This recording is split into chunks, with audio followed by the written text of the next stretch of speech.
Are you building dynamic web applications without knowing about ARIA-Live attribute?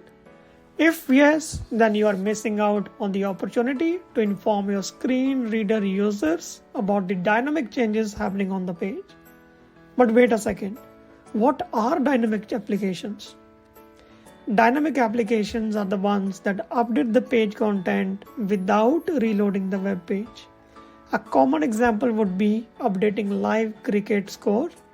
ARIA, or Accessible Rich Internet Applications, is a set of attributes that define ways to make web content and applications more accessible to people with disabilities.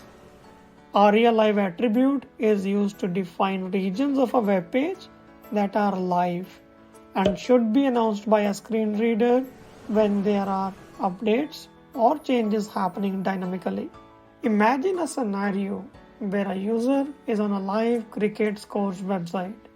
As the new score comes in, the content of the live score updates dynamically. Without ARIA-Live, users relying on screen readers might not be aware of these updates unless they manually refresh the page or navigate to the live scores region.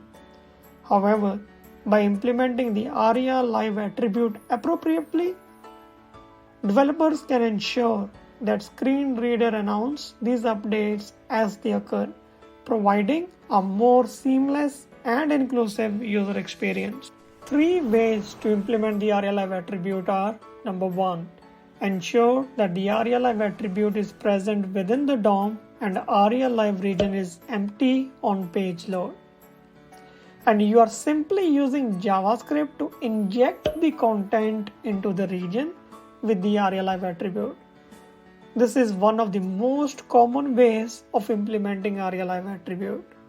A screen reader will only announce the inner text when it recognizes a change to a live region. Because of this, ARIA-Live is never announced on page load. Option 2. Toggle the display property of the region that's within a container with ARIA-Live attribute. This is an extension of option 1, wherein the ARIA-Live attribute is present with the text within the DOM on page load. And we just need to toggle the display of the region from display none to display block. Make sure that ARIA-Live is on the parent div and you are toggling the display for the inner element containing text for it to work properly. Third option, using JavaScript to add ARIA-Live attribute first and then inject the content after a slight delay.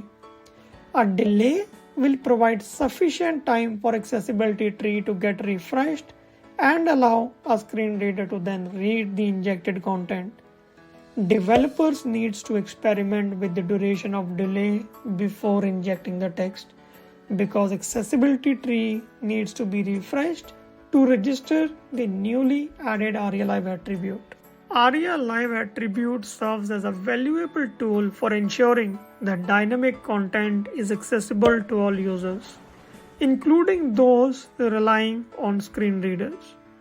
By implementing ARIA-Live according to the best practices and understanding its nuances, you can create digital experiences that are not only functional but also welcoming and inclusive to all abilities.